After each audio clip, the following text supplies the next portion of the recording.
আমি ডাক্তার পূজা অরোরা সায়ন হাসপাতাল থেকে এসেছি। আমি একজন সাইকোথেরাপিস্ট। স্যার, আমি আপনার সাথে একমত। একটা ছোট প্রশ্ন শুধু।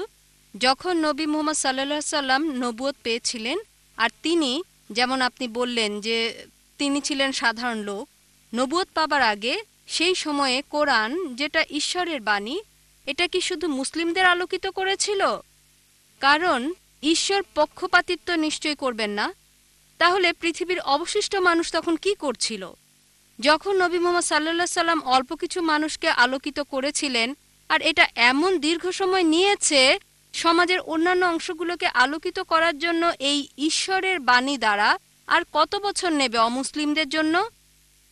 মুসলিমদের মতো হিন্দুরাও হবে। আমি সম্পূর্ণভাবে আপনার সাথে একমত। এর একটা ধারণা হতে হবে যে হিন্দুরা মূর্তিতে বিশ্বাস করে, ছবিতে, অথবা রাম ভগবান যাই হোক না কেন, এটা একটা বিশ্বাস। আর তাদেরকে এটার মাধ্যমে বোঝাতে হবে যে ঈশ্বর এক।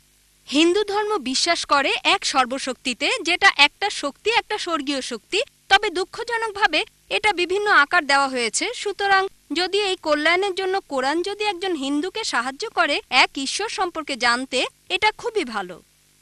বোন খুব সুন্দর প্রশ্ন করলেন, গুরুত্বপূর্ণ প্রশ্ন।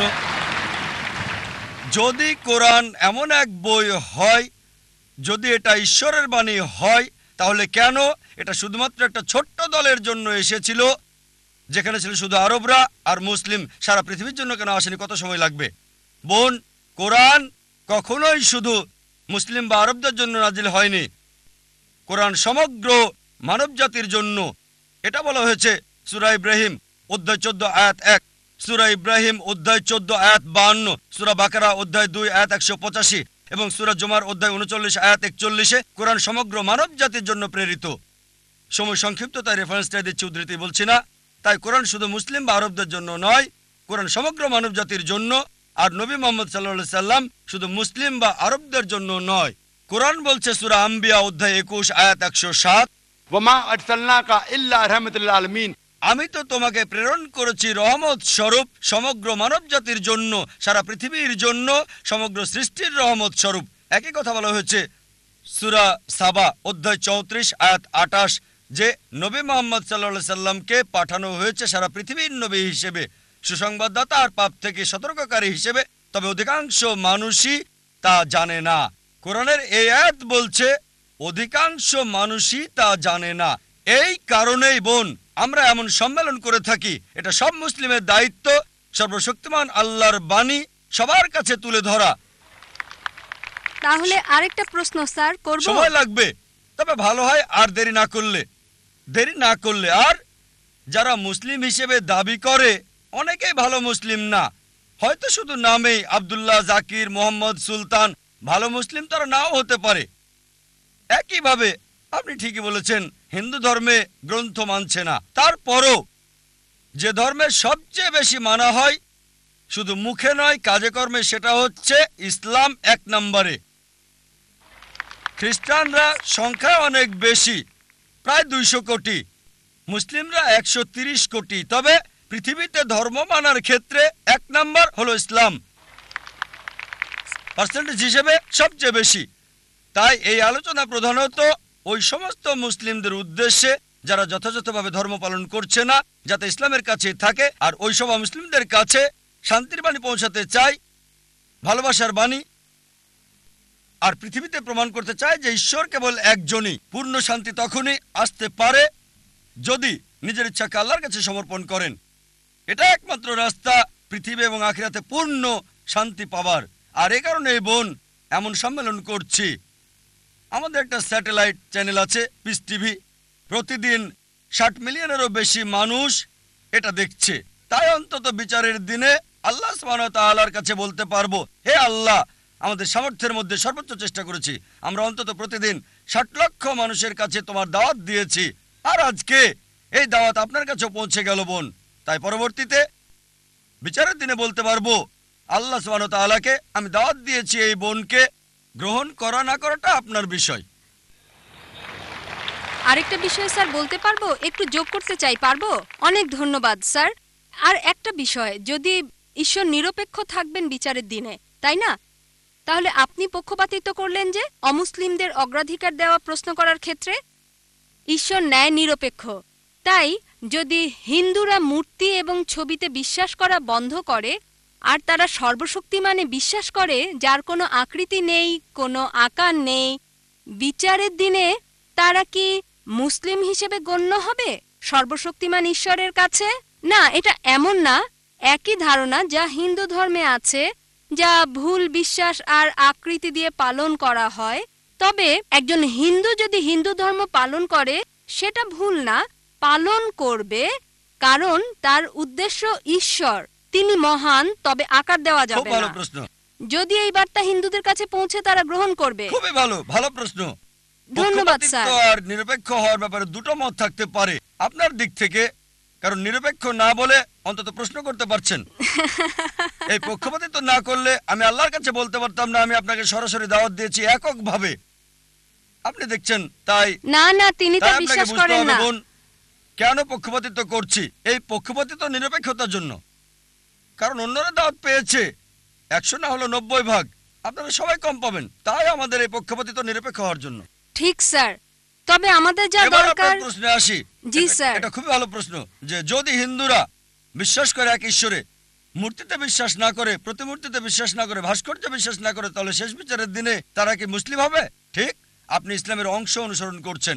ঠিক, যদি আপনি হিন্দু গ্রন্থ পড়েন, হিন্দু গ্রন্থ বলছে আরেকজন নবী আসবেন, আর নবী মোহাম্মদ সাল্লাল্লাহু আলাইহি সাল্লামের আগমনের অনেক ভবিষ্যৎবাণী আছে অনেক জায়গায়।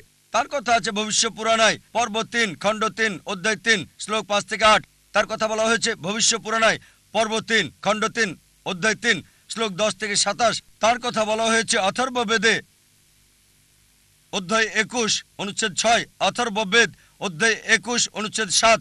অনেক জায়গায় তার কথা বলা হয়েছে, তার কথা নাম সহ বলা হয়েছে 100-এরও বেশি বার মুহাম্মদ হিসেবে হিন্দু গ্রন্থে। ঠিক সময় স্যার। কম, তাই সবগুলো রেফারেন্স বলছি না। কল্কি পুরাণায় কল্কি অবতারের কথা উল্লেখ আছে অধ্যায় 2 অনুচ্ছেদ 4, 5, 7, 9, 11 এবং 15-তে বলা হয়েছে আরেকজন অবতার আসবে, কল্কি অবতার, যার বাবার নাম হবে ঈশ্বরে ভৃত্য বিষ্ণু ইয়াস, আরবি করলে হয় আব্দুল্লাহ, যেটা মোহাম্মদ সাল্লাল্লাহু আলাইহি ওয়াসাল্লামের বাবার নাম। এই কল্কি অবতারের মায়ের নাম হবে সুমতি, যার অর্থ শান্তি, নীরবতা, যার আরবি হচ্ছে আমেনা, যেটা নবী মোহাম্মদ সাল্লাল্লাহু আলাইহি ওয়াসাল্লামের মায়ের নাম। তার জন্ম হবে মাধব মাসের 12 তারিখ, 12ই রবিউল আউয়াল। এই দিনে নবীজির জন্ম হয়েছিল। তার 4 জন সাথী থাকবে। আমরা জানি প্রথম 4 খলিফার কথা। তিনি জন্মগ্রহণ করবেন শান্তির জায়গায় মক্কায়। তার জন্ম হবে মক্কার প্রধান গোত্র কুরাইশ বংশ। আরো বলছে তিনি উত্তর দিকে যাবেন, একটা গুহা থেকে ফিরে আসবেন। আর নবীজি মুহাম্মদ সাল্লাল্লাহু আলাইহি ওয়াসাল্লাম মক্কা থেকে মদিনায় গিয়ে আবার এসেছিলেন। আরো অনেক আছে কল্কি অবতার সম্পর্কে। আপনি একটা অংশে বিশ্বাস করছেন লা ইলাহা, আপনাকে এটা বিশ্বাস মুহাম্মাদুর করতে হবে রাসূলুল্লাহ। মুহাম্মাদুর রাসূলুল্লাহ। ধন্যবাদ স্যার, ধন্যবাদ। আর যদি এটা করেন, নাম যাই আছে থাক, সেটাই থাকুক, হোক প্রীতি, যে নামই থাকুক। আপনার নাম কি বোন? পূজা। পূজা, এই নামই থাকুক, বদলাতে হবে না। মুসলিম হলেই হলো, নাম পরিবর্তনের কোনো দরকার নেই আপনার। কিন্তু স্যার ধারণাটা। এক ঈশ্বরের ধারণা, কোনো মূর্তি নেই, কোনো প্রতিমূর্তি নেই। তার শেষ এবং চূড়ান্ত নবী মুহাম্মদ। ইনশাআল্লাহ বিচারের দিনে আপনি জান্নাতে যাবেন এই পূজা নাম নিয়েই। তাই স্যার রাস্তা ভিন্ন ভিন্ন, মূল বিষয় হলো উদ্দেশ্য এক হতে হবে। আমি এটাই বিশ্বাস না করি। বোন, গন্তব্যের জন্য পথগুলো ভিন্ন। যদি সবগুলো পথের গন্তব্য একই জি হয়ে থাকে স্যার, তাহলে আলাদা কথা। লক্ষ্য তো একই হবে, এটাই আমি বলতে চাচ্ছিলাম। বোন, সব রাস্তা দিয়ে রোমে যাওয়া যাবে না। ঠিক, আপনি মনে করতে পারেন, কিন্তু ভুলভাবে মনে করলে আমি সঠিক করে দেব।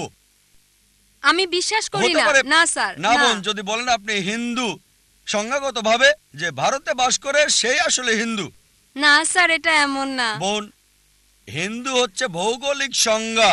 আপনি জানেন না, আমি জানি। আমি একজন হিন্দু ভৌগোলিক ভাবে, আমি হিন্দু ভৌগোলিক ভাবে। হিন্দু শব্দটা প্রথম ব্যবহার করে আরবরা, অনেকে এখানে আছে, তারা আমাকে হিন্দি বলে। যখন সেখানে যাই, হিন্দি, হাই হিন্দি, তারা বলে আমি হিন্দু। হিন্দু শব্দটা প্রথম ব্যবহার করে আরবরা যখন ভারতে এসেছিল। পার্সিরা ব্যবহার করেছিল এটা ভারতের লোকদের বোঝাতে যখন ভারতে এসেছিল। তাই ভৌগোলিকভাবে আমি হিন্দু। যদি ধর্মীয়ভাবে বলেন, হিন্দু হচ্ছে মিসনোমার। স্বামী বিবেকানন্দ বলেন সঠিক কথাটি হচ্ছে বেদান্তি। আপনার বেদ মানা উচিত। তাই যদি সঠিক বিষয়টা অনুসরণ করেন, বেদের এক ঈশ্বরে বিশ্বাস করেন, আর বিশ্বাস করেন নবী মোহাম্মদ সাল্লাল্লাহু আলাইহি সাল্লামকে, তাহলে আপনি একজন মুসলিম। কিন্তু স্যার ধর্ম শক্তিশালী হতে পারে না, হ্যাঁ? আসল শক্তি হলো আল্লাহ। ঠিক, আমি আপনার সঙ্গে সত্য এবং একমত। চূড়ান্ত শক্তি আল্লাহ। আর ঈশ্বরের ধর্ম হচ্ছে চূড়ান্ত। স্যার সেটা ঈশ্বরের একমাত্র ধর্ম ধর্ম। ইসলাম না, ঈশ্বরের ধর্ম ইসলাম না, এটা না। ইসলাম, যদি আরবি শব্দ ইসলাম আপনাকে মর্মাহত করে, সেটাকে আপনি দূরে রাখেন। না না, এটা আমাকে আঘাত করছে না, আমি এটা আপনাকে কষ্ট বলছি বোন, দিচ্ছে না। যদি মর্মাহত না করে না তবে স্যার, এটা একটা ভালো শব্দ, কিভাবে এটা অন্যকে আঘাত করে, অন্তত একজন শিক্ষিত মেয়েকে না। মাশাআল্লাহ, আপনি একজন শিক্ষিত মেয়ে। হ্যাঁ, ধন্যবাদ, অনেক ধন্যবাদ আপনাকে, ধন্যবাদ স্যার। বোন, ইসলাম হচ্ছে নিজের ইচ্ছাকে আল্লাহর কাছে সমর্পণ করা। ইসলাম নিয়ে যদি সমস্যা হয়, দরকার নেই, তবে আপনার ইচ্ছাকে সমর্পণ করুন। আল্লাহ কোরআনে বলেছেন সূরা আল ইমরান অধ্যায় 3 আয়াত 19, इन الدين عند الله الإسلام। একমাত্র ধর্ম, একমাত্র জীবন ব্যবস্থা আল্লাহর কাছে গ্রহণযোগ্য হচ্ছে নিজের ইচ্ছাকে আল্লাহর কাছে সমর্পণ করা।